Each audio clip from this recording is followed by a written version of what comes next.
Before we begin, drop a comment below with your country and what time it is right now where you're watching. Whether it's sunrise in Nairobi, midnight in New York, afternoon in Canada, or evening in France, I want to know. Don't just sit back. Tell me where in the world you are. Now let's dive into the story. I remember the exact moment the humiliation hit. A wave of cold, clammy embarrassment that had nothing to do with the temperature of the bank lobby in Maplewood. I was 45 years old, a mother of 2 grown children, and yet the young teller, no older than my daughter, was squinting at my driver's license like it was a foreign currency.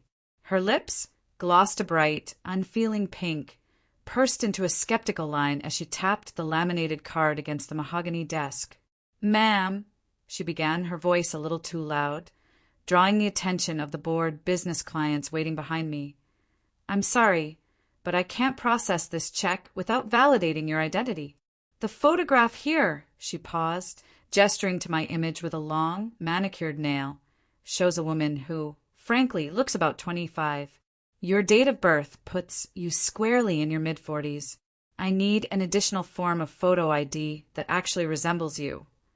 My chest tightened, and I could feel the heat rising in my neck. This wasn't the first time this had happened, but it was the most public, the most accusing. I fumbled through my oversized leather purse, the heavy antique silver locket I always wore, the one that started this whole mess, tugging slightly on the delicate skin of my throat, feeling less like an heirloom and more like a shackle of disbelief. I tried to force a polite, matronly smile, the kind that usually works on overly cautious customer service workers, but it felt brittle and fake. "Look, dear, I just have good genes," I whispered conspiratorially, leaning in. "It's a blessing and a curse, I suppose. That photo was taken just last year." The teller didn't smile back. Instead, she leaned closer to the desk monitor, comparing my face to the scanned image, then back to my actual license, her eyes narrowed in a silent accusation of fraud. The man behind me cleared his throat impatiently, his impatience twisting the knife of my shame. I felt suddenly exposed, as if the bank's fluorescent lights were illuminating a secret I hadn't even fully understood yet. My hands started to tremble, not just from the public scrutiny, but from a deeper, colder fear that had begun to creep into my life over the past few years. What if this wasn't just good genes? What if this was something else? Something I couldn't control or explain away with sunscreen and kale smoothies. The teller slid the license back across the polished wood, the sound final and dismissive, confirming I was rejected. It was in that moment of acute distress as I grabbed the license and the voided check that I saw it. The locket, which had been resting against the collarbone of my linen shirt, wasn't merely dull, oxidized silver anymore. The central stone, a large piece of smoky obsidian that usually absorbed all light, was emitting the faintest, most startling blue pulse. It wasn't a sparkle. It was a deep electric luminescence, like a trapped star briefly exhaling energy. It pulsed once, twice, and then vanished, leaving the obsidian dark and ordinary again. My breath hitched. I pressed my fingers against the stone, feeling the cool, solid weight of it. This was new. This was definitely not normal. The locket, which had been in my possession since I was 18, had always been silent, heavy, and mysterious, a beautiful but ultimately inert piece of antique jewelry. Seeing it flare like that sent a jolt of pure dread through me, linking the object directly to the impossible anomaly of my unaging skin. I quickly shoved everything into my purse, suddenly desperate to get out of that room before the man behind me, or the unnerved teller, noticed the tremor in my hands. I hurried out of the bank and stepped into the sharp, bright afternoon sun of the suburban shopping center parking lot. The sudden change of light made me squint, but I didn't slow down, walking fast toward my old sedan parked 3 rows away. My mind was racing, trying to rationalize the blue light. A reflection? Static electricity? Anything but magic. As I reached the car and yanked the key from my pocket, my peripheral vision snagged on something unsettling.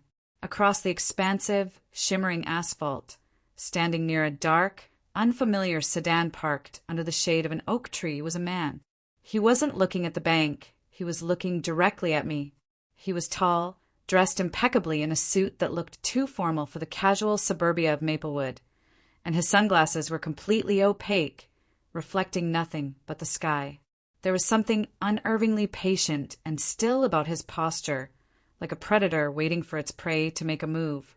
He didn't wave, didn't smile, and made no effort to look away. He was just observing. A cold knot formed in my stomach, chilling me far more than the encounter with the teller ever could. This was the defining moment, the confluence of the locket's impossible blue light and the sudden, focused attention of a stranger who looked completely out of place. It felt like the invisible membrane of my safe, mundane life. My life of PDA meetings, grocery lists, and property taxes had just been breached. I quickly unlocked the car, slid inside, and slammed the door, fumbling with the ignition. I risked one last glance in the rearview mirror as the engine roared to life. The man was still there, but now he had tilted his head ever so slightly, and I had the terrifying, absolute certainty that he had been waiting for the blue pulse, and that he knew exactly who I was and what I carried. I pulled out, tires squealing just a bit, leaving the quiet shame of the bank behind, only to accelerate straight into a silent, unforeseen danger. This was no longer about looking young. It was about being seen by the wrong eyes. The memory of the locket's transfer is as sharp and vivid as the day it happened, a moment draped in the sickly sweet scent of hospital-grade antiseptic and my mother's fading lavender perfume. It was my 18th birthday, but there were no balloons, no glittering cake, only the solemn silence of a room where life was visibly ebbing away. My mother, Elara, looked fragile, her once vibrant red hair spread thin against the white pillow. She beckoned me closer, her hand, translucent and cool, reaching out for mine. I remember the scratchy feel of the worn, crimson velvet box she pressed into my palm. It was so old the fabric was almost bald on the corners. Inside, nestled on frayed silk, lay the Chronos pendant. Even then, its weight was surprising, heavier than anything so small should be, and the obsidian stone at its center seemed to drink the meager light of the room. I was mesmerized by its antique beauty, the silver filigree intricately carved with tiny, swirling patterns that looked almost like smoke. I thanked her, trying to sound cheerful and not like my heart was breaking into 1,000 pieces at the sight of her weakness. "Evelyn," she rasped, her voice thin but insistent, pulling my focus away from the shimmering metal. Her eyes, usually so full of laughter, were fixed on mine with an intensity that bordered on frantic. "Listen to me, child. This is not jewelry. This is an obligation. It belonged to my mother and her mother before her. You must never, under any circumstance, take it off. Do you understand? Never." The word echoed in the small, sterile room, charged with a severity that made me instantly nervous. I nodded quickly, feeling the cold weight of the locket in my palm. I opened it, expecting a miniature portrait or a lock of hair, the usual contents of a family heirloom. Instead, the inside was completely bare, just 2 hollow shells of silver, polished to a mirror sheen. "Why, Mama? What is it?" I asked, my brow furrowing. She shook her head, slightly, a flicker of fear crossing her face. "There isn't time to explain. Just wear it. Keep it close to your heart, Evelyn. It will protect you. Yes, but more importantly, it will keep you. Promise me." The urgency in her voice left no room for teenage skepticism, and I promised her, the solemn vow sealing my fate before I even knew the secret it held. I closed the box and carefully placed the chain over my head, feeling the cold metal settle against my skin. It was bulky, unsuited for the light summer dress I was wearing, but the moment the obsidian stone touched my chest, a strange, profound sense of peace washed over me, like the feeling of finally coming home after a long journey. It was comforting, solid, and immediately became a part of me. That same night, my mother passed away quietly in her sleep, the last thing she had done being to secure that peculiar piece of metal around my neck. In the chaos and grief that followed, The unusual warning faded into the background, dismissed as the rambling of a dying woman clinging to an old family superstition. I wore the locket religiously, a constant, tangible link to the mother I missed so desperately, a talisman against the loneliness of my new life.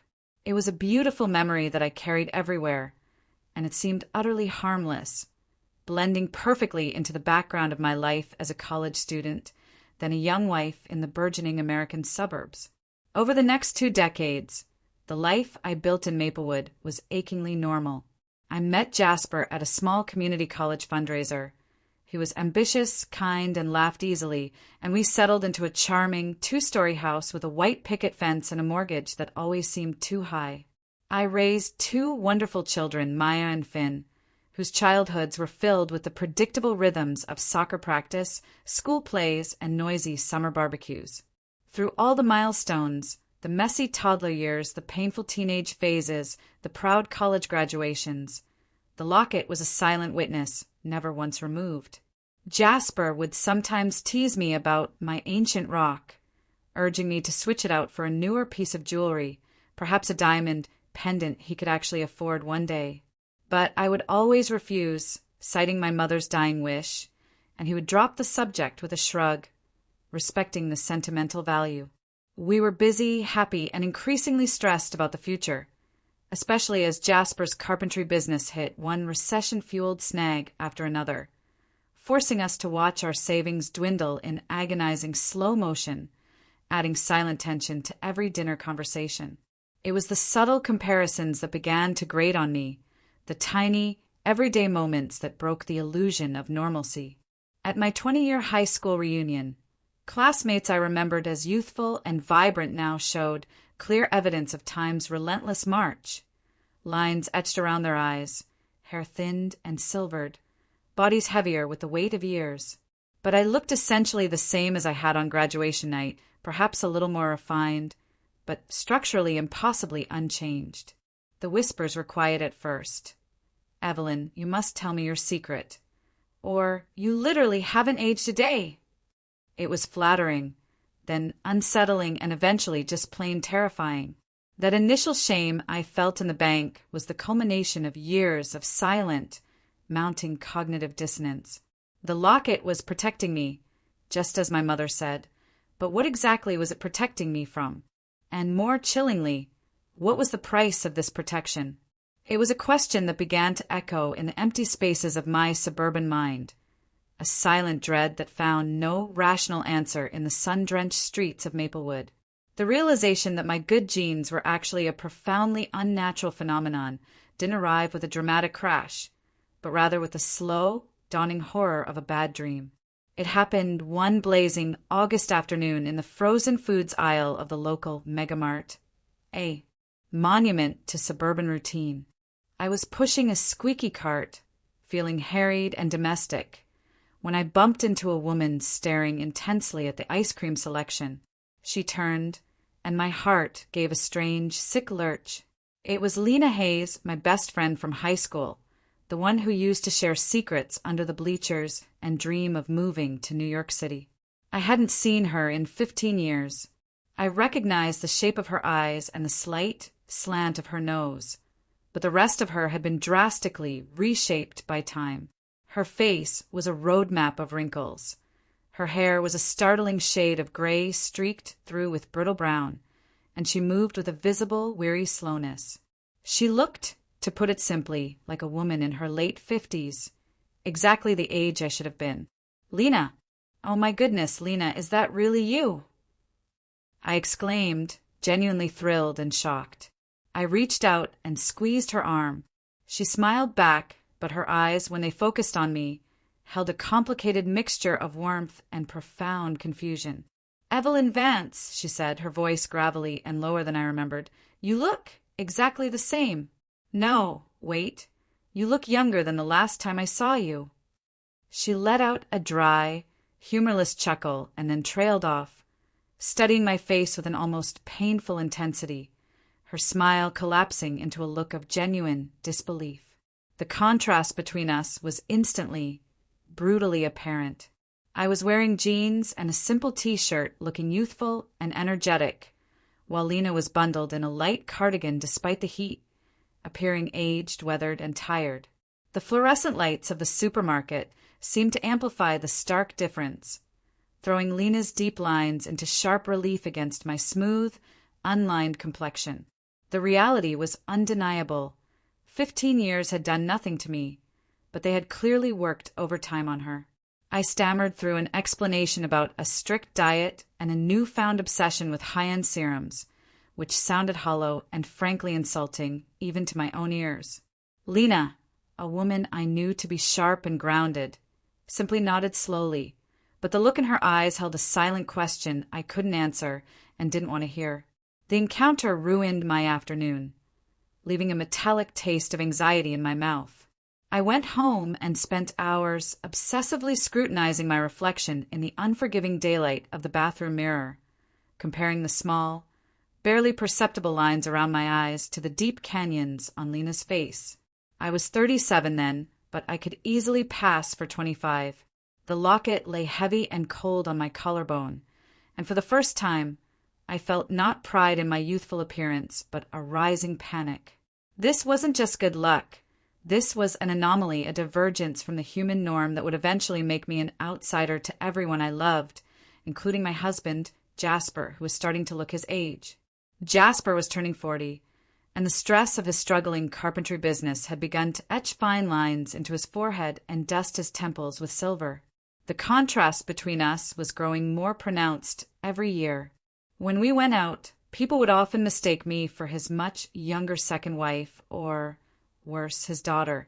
This hurt him, though he tried to hide it with clumsy jokes. His growing financial anxiety was also becoming a tangible cloud over our house. He would stay up late, his silhouette framed in the light of his home office, talking quietly and urgently on the phone, his voice tight with desperation. Our modest suburban life, which had once felt like a solid foundation, now felt shaky, built on sand, constantly under threat of foreclosure.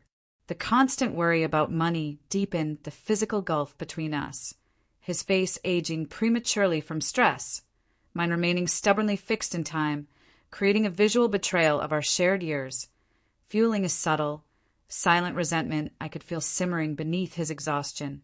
The domestic tension and the existential dread of my non-aging body compounded until they became one suffocating problem. I knew the locket was the cause, but it was also the last thing my mother had given me, the physical representation of my vow. The thought of removing it felt like a betrayal of her final wish, even if that wish was slowly isolating me from the world. I began researching antique lockets, obsidian stones, and generational heirlooms, spending late nights hunched over my laptop, chasing obscure, dusty corners of the internet. I found nothing concrete, only vague references to life stones and chronomancy in ancient texts that were too fantastical to believe, yet too specific to entirely ignore. This was my life now, playing the part of the youthful, carefree suburban housewife by day, and secretly, desperately, searching for an explanation for the dark, heavy secret hanging around my neck by night, praying the answer wasn't as dangerous as the growing suspicion in my gut told me it was. The crimson velvet box had sat in the back of my nightstand drawer for nearly 20 years, holding nothing but the chain the locket was attached to and the faint scent of my mother's perfume. I had always assumed it was empty once the locket was placed around my neck. But the escalating strangeness, the blue pulse in the bank, the terrifying confrontation with Lena, and the undeniable reality of my arrested aging drove me back to it one rainy afternoon. I pulled the box out, the old velvet soft and familiar under my thumb, and felt an unfamiliar resistance as I lifted the empty compartment. I pressed down, feeling the subtle spring mechanism of a false bottom click. With trembling fingers, I lifted the silk lining, revealing a secret compartment underneath, one that had been hidden for 2 decades. Inside was a piece of parchment, brittle and yellowed, folded into a tight, neat square, secured with a wax seal stamped with an unfamiliar, stylized bird. I unfolded the document carefully, the ancient paper crinkling sharply in the suburban silence of my bedroom. It wasn't a cheerful letter or a family recipe. It was a cryptic, handwritten journal entry, or perhaps a warning. The cursive script was faded but elegant, belonging, I realized with a jolt, to my great-grandmother, Serafina. The language was deliberately vague, but the message was bone-chillingly clear. It spoke of the chronostone, referring to the obsidian in the locket, as a siphon, not a fountain. It confirmed my darkest fears. The stone was indeed slowing my own personal timeline, holding me in perpetual stasis, borrowing the energy that should have propelled me through the decades. The debt must be paid, the script warned darkly, either by the full cost of the years you steal, or by the forfeiture of the stone to the collectors.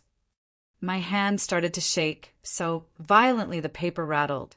The document detailed the consequences, explaining that removing the locket would cause an immediate, catastrophic cascade of aging, releasing the stored life energy all at once, which would likely kill the wearer instantly. The most terrifying part of Serafina's confession wasn't the confirmation of the stone's power, but the introduction of the collectors. She described them not as thieves, but as a silent, ancient group dedicated to retrieving any Chronos artifacts that fell into unauthorized hands. The implication was that they didn't just want the locket.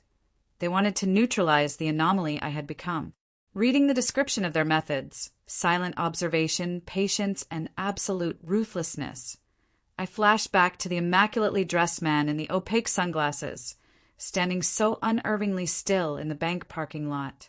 The image of him suddenly transformed from a random, strange observation into a direct, lethal threat.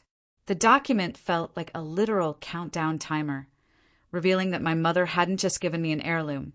She had passed on a deeply dangerous responsibility, a secret that drew predators to me like blood in the water.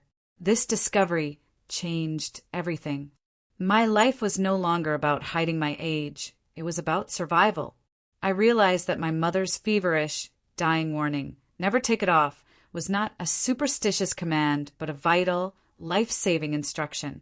I had to know more about the collectors who were hunting me for something I couldn't control. My late-night online searches became focused and frantic, shifting from antique jewelry to global conspiracy theories and occult organizations.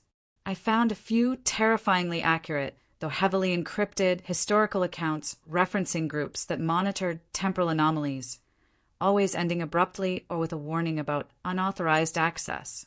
The vague references in Serafina's document gained solid, terrifying weight, confirming that this was a network operating far beyond the comprehension of my quiet suburban world. The simple mortgage and the children's college funds now seemed incredibly small and insignificant compared to the monstrous, looming threat of the collectors. I carefully folded the fragile parchment and slipped it inside the locket itself, placing it between the two polished silver shells. Now, the locket contained not only my mother's final wish, but the stark, terrifying truth about my existence. As I snapped the locket shut, the weight on my neck suddenly felt unbearable, like an anchor dragging me toward the bottom of a cold, deep ocean. I looked out the window at the peaceful, tree-lined street of Maplewood, the picture of American normalcy, and felt an absolute alienation. I was a temporal anomaly living in a world defined by the march of time, hunted by an ancient organization, and bound by a deadly piece of jewelry. The simplicity of my past life was gone, replaced by a complex, terrifying calculus.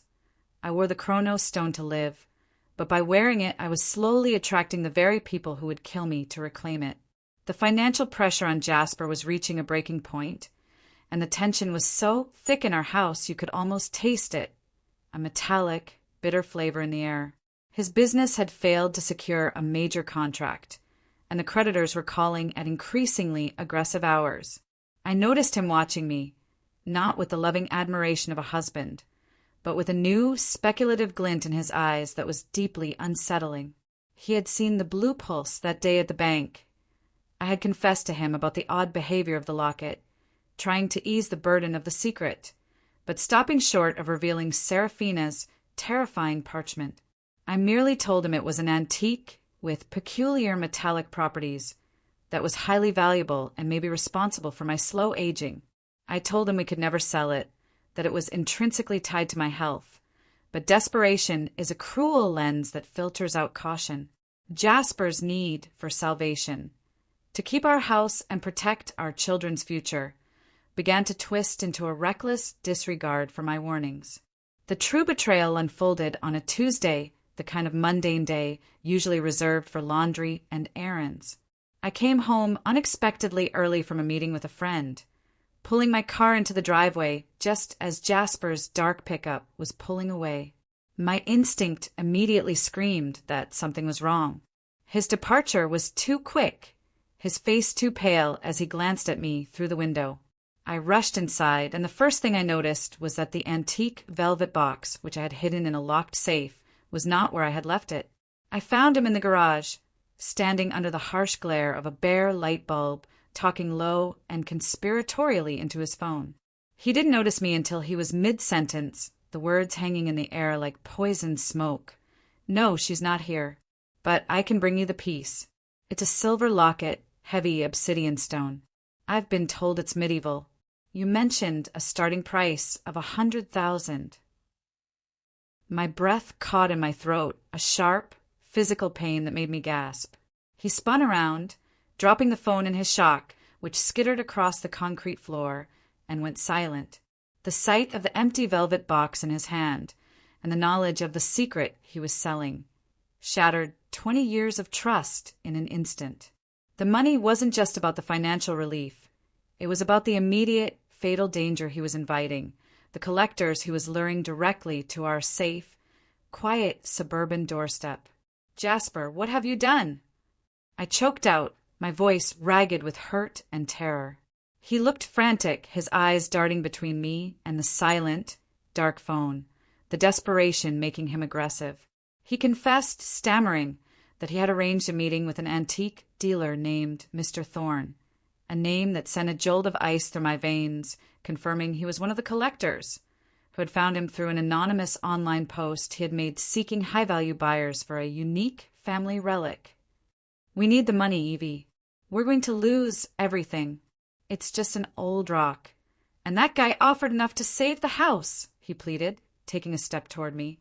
But I recoiled, my eyes fixed on the empty box, seeing not a desperate husband, but a man who had put a price on my life. I knew, with a terrifying clarity, that if he had succeeded, the locket would have been gone, and I would have aged into dust in a matter of hours, all for the price of a mortgage payment. The betrayal was deeper than infidelity. It was a casual, unknowing act of attempted murder driven by financial fear. We erupted into a searing argument right there in the garage, the shouted words bouncing off the concrete walls. His about fear and responsibility, mine about life and death and the impossible secret he didn't understand. I grabbed the locket from where it rested on my chest, a sudden, blinding rage making me want to tear it off just to prove to him how serious this was. But the terror of the predicted consequence stopped my hand inches from the clasp. In the end, I wrestled the full, terrifying truth out of the safe and out of the journal, shoving the parchment into his hands. He read Seraphina's warnings about the chronostone, the siphoned life, the instant death upon removal, and the ruthless collectors. His face went from defensive anger to ashen, sickening fear. The name Mr. Thorne now resonated with a lethal significance. He finally understood. He looked at me, truly looked at me, seeing not just his perpetually youthful wife, but a woman tethered to existence by a deadly chain. The fight ended not with an embrace or forgiveness, but with a cold, shared terror. Jasper crumbled onto a stack of unused lumber, his head in his hands, realizing he had not just flirted with disaster, but had actually called the collector directly, giving him our address and establishing a clear link. The simple, suburban sanctuary of our garage was instantly transformed into a highly dangerous meeting point, and we were officially on the run, unable to trust the safety of our own home. The tension that filled our home after Jasper's reckless betrayal was a living thing, a coiled snake of fear and paranoia. Every car that slowed on our street, every unexpected phone call, sent a jolt of pure adrenaline through me. I couldn't stay there, but I couldn't leave the suburb either. Running would only confirm to the already suspicious Mr. Thorne that the locket was indeed something worth chasing. 2 days later, I was forced out for basic supplies. We couldn't risk ordering delivery now. And I drove my sedan, heart-pounding, to the farthest grocery store I could find, determined to be quick and unremarkable. I wore a heavy scarf pulled high, obscuring the locket, and a large pair of sunglasses, trying to mask the anomaly of my youth.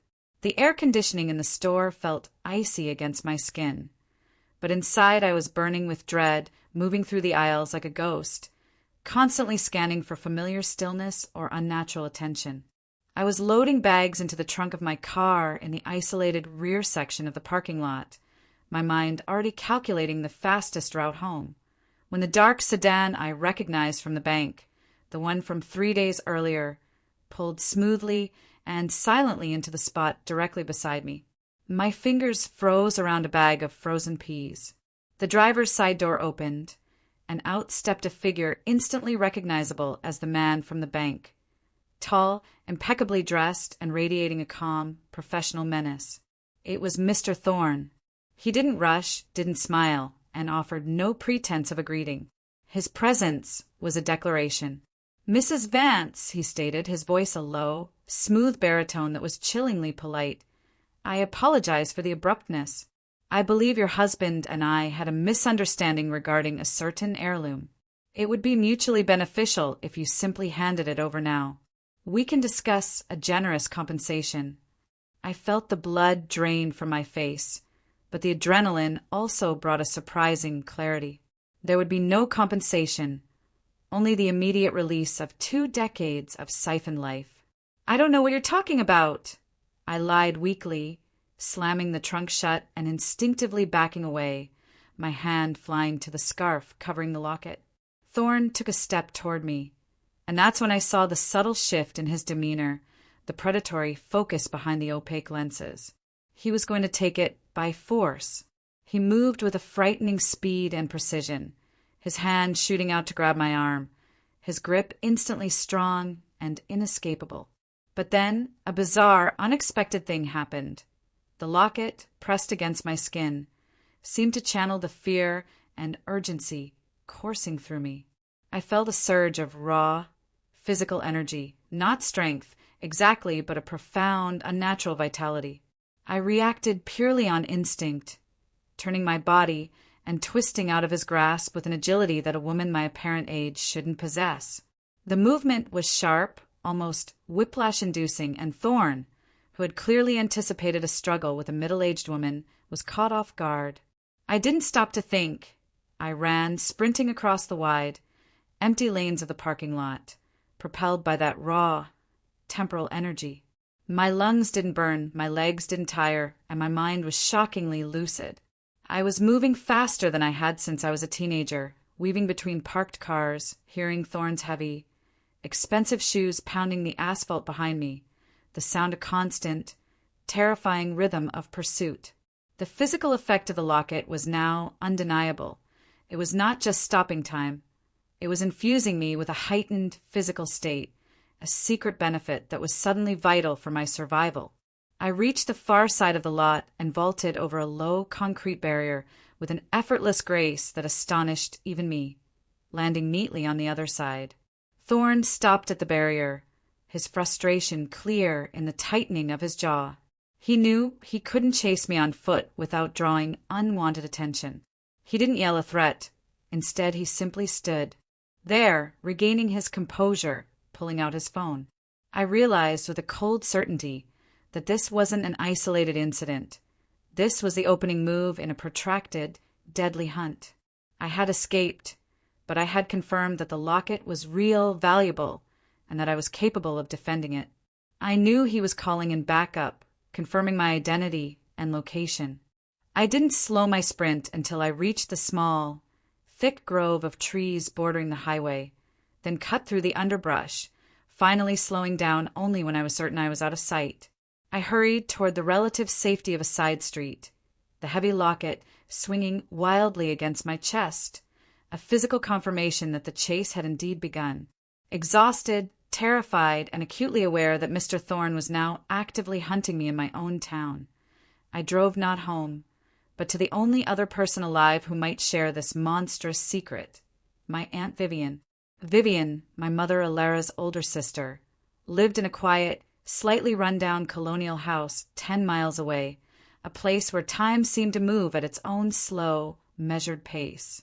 She had always been distant, quiet, and strangely solemn, avoiding talk of the family history. I found her on her porch, watering a sprawling patch of hydrangeas, her face lined and kind, bearing the weight of her 70 years.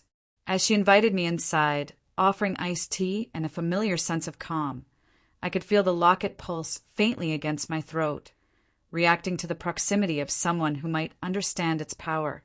I bypassed the pleasantries, laying out the whole terrifying narrative. My frozen aging, the blue pulse, the cryptic document, Jasper's betrayal, and the terrifying encounter with Mr. Thorne. As I spoke, Vivian didn't interrupt or gasp. She simply watched me with an expression of profound sadness and weary understanding. When I finished, she reached across the small kitchen table, her frail hand covering mine, and confirmed everything. "It's Seraphina's burden, Evelyn, and now it's yours. Your mother and I knew this day would come, but Alara always believed she could simply pass it on and that you would live out a quiet life." She revealed that the Chronos pendant, or the stone, was a focus point for temporal energy, found by Seraphina, our great-grandmother, who was not a simple matriarch, but a rogue apprentice in an ancient, secretive order of temporal guardians, the very group now known as the Collectors. Vivian explained that Seraphina had stolen the stone to save her own child from an incurable illness, and in doing so had bound her entire bloodline to its lethal power. The stone, when worn, creates a closed loop, siphoning and storing the wearer's timeline for later use, effectively pressing pause on life but making the wearer a highly valuable, charged artifact. But the true horror was the fate of the previous wearers. "We don't talk about them," Vivian whispered, her eyes clouding with fear. "But every generation, one woman wore the stone. They lived unnaturally long, youthful lives, but the moment the chain broke or they attempted to remove it, the stored years cascaded, killing them instantly. They died young but looked ancient like mummies. Alara's warning wasn't about protection. It was about existence. If the stone comes off, you stop existing. You can't stop wearing it, and you can't let the Collectors harvest it." The revelation was devastating. I hadn't been gifted eternal youth. I had been condemned to an invisible, slow-motion execution that would eventually require me to give up my life force in one sudden, fatal release. And the Collectors didn't just want the stone, they wanted the centuries of accumulated life energy within it, the energy that Seraphina had stolen and that generations of my family had unwittingly accumulated. They would harvest it, which Vivian confirmed was a euphemism for extracting the life force, killing me in the process, to restore the balance of the temporal order. They believe balance must be maintained. "And your life is the price of that balance," she concluded, her voice thick with generations of sorrow and fear. Vivian gave me one small sliver of hope, a secret passed down with the locket. She told me that while the stone couldn't be removed without instant death, there was a legend that in moments of extreme peril, the wearer could access not just the vitality, but the stone's true latent power, the ability to disrupt time itself, not just siphon it. She said she never knew how to activate it, only that Seraphina had mentioned it as a final, desperate option. But attempting it was a risk, because if I failed, the disruption could attract the Collectors from across immense distances immediately. I thanked her, the words tasting like ash, and drove away from her quiet, suburban home, realizing I had gone from a woman with a secret to a walking time bomb. The locket was my life support, my prison, and now my only chance at a weapon. The knowledge that the locket could never be removed, coupled with the daily terror of Mr. Thorne's silent pursuit, I knew he was out there, watching, drove me to the brink of irrationality. I couldn't share my true self with my children, couldn't grow old with Jasper, and couldn't shake the fear that one day a collector would simply grab the chain and end me in an instant. I felt trapped in a perfect, youthful cage. I began to spend long hours in the basement, a cold, dusty room that felt safely disconnected from the world above, obsessively studying the cryptic diagram Vivian had given me, a crude drawing Serafina had made detailing the locket's rumored ability to disrupt time. The diagram offered no instructions, only a complex arrangement of circles and lines that suggested an internal mechanism for energy release. One evening, driven by a desperate need to know the truth of my fate, a need greater than the fear of dying, I decided I had to test Vivian's warning. If removing the locket meant instant death, then I was already living on borrowed time.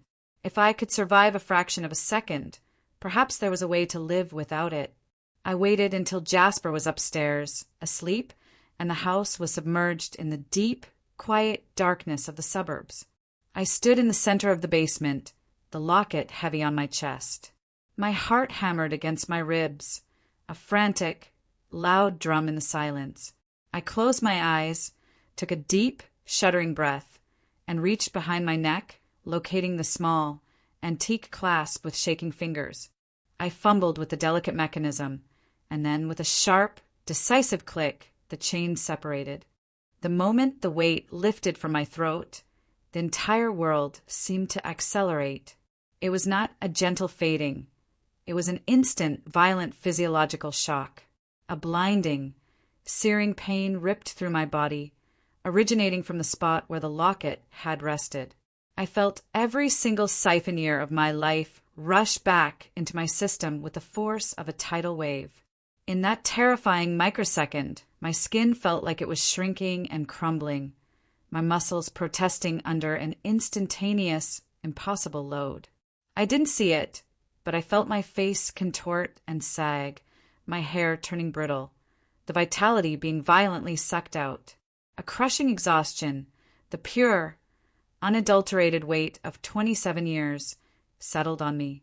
I saw in my mind's eye a flash of my great-grandmother's final, mummified visage, and I knew this was the end.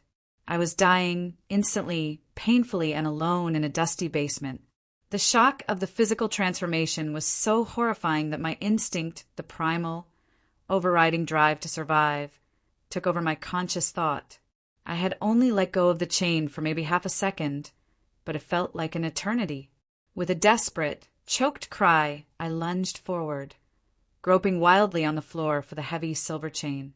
My aged fingers, suddenly stiff and unfamiliar, scrabbled against the cold concrete.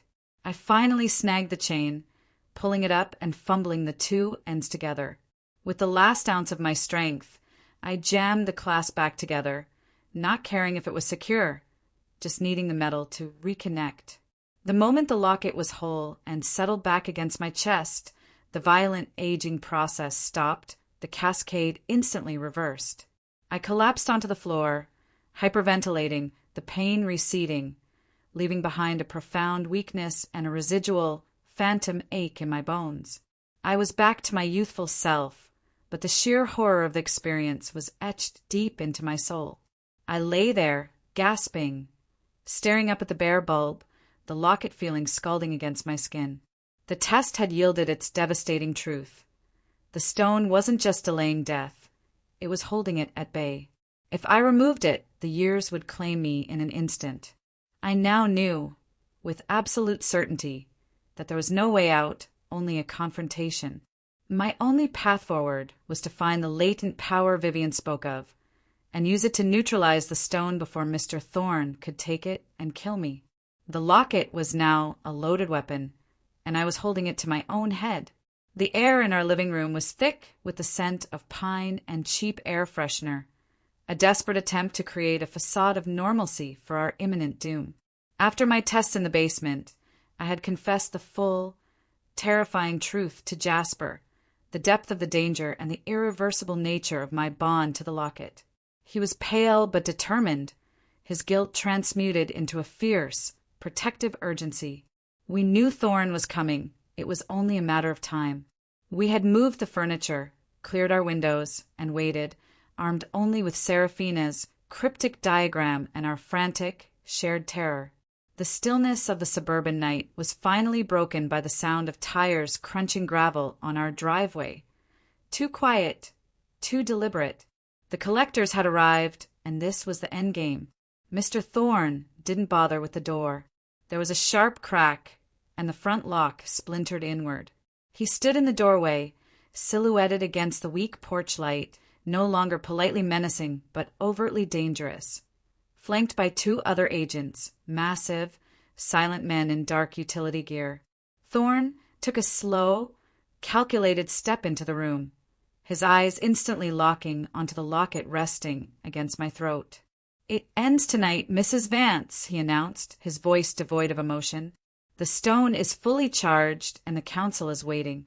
Surrender the Chronos, and your death will be swift and clean. Resist, and we will be less delicate with your husband." Jasper lunged forward, screaming a wordless threat, but one of the agents slammed a heavy flashlight across his temple, sending him sprawling into the sofa, dazed and bleeding. I stepped forward, putting myself between Thorn and my husband, the instinct to protect overwhelming all my fear. "You can't have it," I stated, my voice surprisingly steady. "You don't just want the artifact. You want the life debt.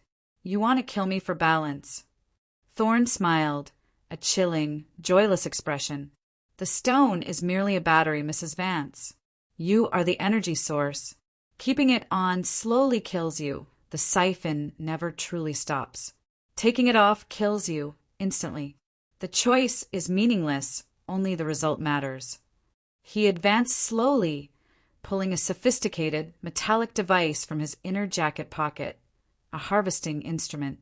The sight of it, clean and clinical, was more horrifying than any knife. As Thorn raised the harvester, aiming it directly at the locket, I felt a massive surge of adrenaline. But this time it was different. I looked at Seraphina's diagram, the complex lines swirling in my memory, and then at the locket, and I had a sudden, impossible realization. The locket wasn't just a pendant. The antique filigree wasn't just decoration. It was an intricate, handcrafted circuit. The pain of the rapid aging I experienced in the basement hadn't been an uncontrolled release. It was the mechanism overloading. I realized that if I could overload the stone by channeling my fear and will into it, and then remove it at the exact moment of overload, I might not die. I might force the energy to discharge, destroying the stone and the collector in one catastrophic burst. It was a reckless, suicidal gamble, but it was my only weapon. With a fierce cry that surprised even me, I grabbed the locket with both hands and squeezed the obsidian stone until my knuckles turned white, pouring every ounce of my desperation, rage, and protective will into the device. The stone responded instantly. It flared, not with the gentle blue pulse from the bank, but with a blinding, incandescent white light that flooded the room, making the agents shield their eyes. The heat was immense. Thorn halted, his own device sparking and stuttering, realizing I was destabilizing the artifact. This was the moment. With a scream that tore from my throat, I yanked the chain, not just unclasping it, but ripping it completely free from my neck, shattering the link with a final, explosive snap of silver. The moment the Chronos pendant left my body, there was no agonizing, instant rush of aging. Instead, the white-hot energy I had forced into the stone erupted outward in a magnificent, deafening wave. The entire room went dark as the power grid overloaded, plunged into an absolute, ringing silence. The stone, no longer tethered to my life force, discharged the decades of siphon life in a focused, temporal burst that struck Mr. Thorn and the two agents head-on. The effect wasn't physical, it was chronological. Thorn and his men, caught in the epicenter of the discharged, chaotic energy, didn't burn or fall, but they aged, instantly, violently, centuries of time collapsing into a fraction of a second. They crumbled into dust, their immaculate suits becoming nothing but empty fabric piles on the carpet, the harvesting device sparking and melting into a puddle of useless metal, their entire existence wiped out by the force they had sought to control. I stood in the darkness, alive, but immediately felt the heavy, true toll. The protective barrier was gone. The years I had cheated finally claimed me. But instead of the instant, fatal collapse, the aging was rapid, profound, yet somehow gentle, because the stone's energy had been spent outward, not inward. My vision blurred, my knees buckled, and I fell onto the rug, gasping, feeling the undeniable, heavy weight of time settle onto my body. I felt my face tighten, my skin loosening, my youthful vitality replaced by the comfortable, weary ache of my true age. When I finally opened my eyes, I saw Jasper crawling toward me, his hand clutching his head. He looked at me, and his eyes, still filled with fear, widened not in horror, but in a strange, profound relief. I touched my face, feeling the familiar new lines around my eyes, the slight slackness of my jaw. I reached up and touched my hair, finding it soft, silver, and exactly the color it should have been. I had aged, finally, to the 65-year-old woman I was meant to be. The rapid change was shocking, but it was the natural, true me, not the terrifying, perpetually young imposter. The stone lay where it had fallen, shattered into 3 pieces, the obsidian dull and lifeless, the intricate silver filigree bent and melted. Its power completely neutralized, its centuries of siphoned energy released and consumed by the act of confrontation. The threat was gone. The locket was just rubble. Jasper reached me, pulling me into a tight, tearful embrace, and this time, the years that separated our appearances were finally gone. I was as lined, as tired, and as real as he was. "Evie, you look?" he whispered, his voice thick with emotion. "Like my wife," I finished for him, a genuine, joyful smile finally breaking through the terror. The aftermath was messy, dealing with the police, explaining the freak electrical fire and explosion, thanks to the destroyed wiring and the melted harvester, while carefully omitting the part about the temporal assassins. We claimed the antique locket was a piece of volatile, experimental metal, and that the men were ruthless thieves who had tracked us for it. The truth was too fantastical, and the suburban authorities were satisfied with a clean, if bizarre, criminal explanation. The fear of the collectors remains a shadow in the back of my mind, but the locket, the thing that drew them, is gone. I now sit here, telling this story as the grandmother I was always meant to be, watching my children's children grow. I am wrinkled, silver-haired, and sometimes stiff when I stand up, but I am real. I look my age, I feel my age, and I am free. The Chronos pendant almost ended my life, and for decades it was my prison, but in the end, the sacrifice of my final, stored vitality granted me the one thing it had always denied me, a natural, normal, resolved life. I learned that the greatest gift wasn't to stop time, but to finally be allowed to embrace it,